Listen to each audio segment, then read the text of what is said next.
রীতি ভেঙে ৩ মাসের পরিবর্তে ৬ মাস পর খোলা হয়েছে কিশোরগঞ্জের ঐতিহ্যবাহী পাগলা মসজিদের দানবাক্স।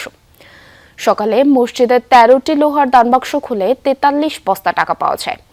সেই সাথে মেলে বিভিন্ন স্বর্ণালংকার, রূপার গহনা ও বিদেশি মুদ্রা।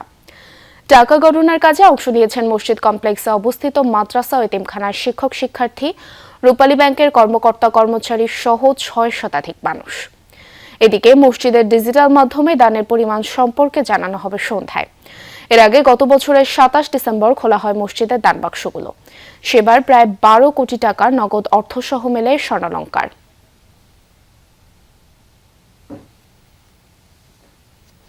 দর্শক, এই বিষয়ে আরো জানাতে যুক্ত হচ্ছেন সহকর্মী এটিএম নিজাম।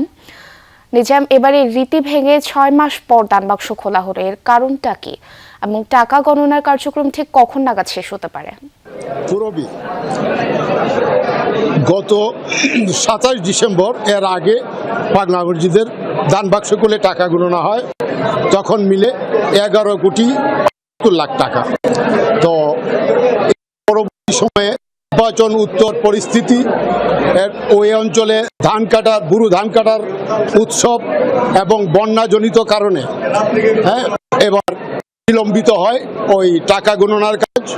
৬ মাস পর আজ সকাল ৭টায় ১৩টি বাক্স খোলা হয় এবং ৪৩ বস্তা টাকা মেলে।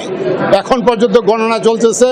তো এইমাত্র আমাকে ওই যে ব্যাংকে টাকা জমা রাখা হয়, রূপালী ব্যাংকের এজিএম জানিয়েছেন যে ইতিমধ্যেই ১০ কোটি টাকা তারা গণনা করে ব্যাংকে পাঠিয়ে দিয়েছেন। তো ওই গণনা কাজ হয়তো ৬০০ মানুষের গণনা কাজ হয়তো চলবে রাত ৭টা পর্যন্ত। আশা করা হচ্ছে যে এবারের ৪-৫ গুণ বেশি টাকা পাওয়া যাবে।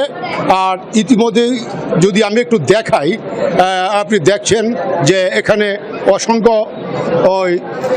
ওই শিক্ষা প্রতিষ্ঠানের শিক্ষক ও ব্যাংক কর্মকর্তা কর্মচারী টাকা গণনা অংশ নিয়েছেন।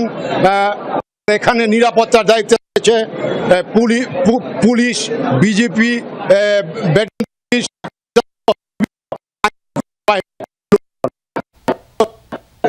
ধন্যবাদ নিজাম, বিস্তারিত জানছিলাম আপনার থেকে।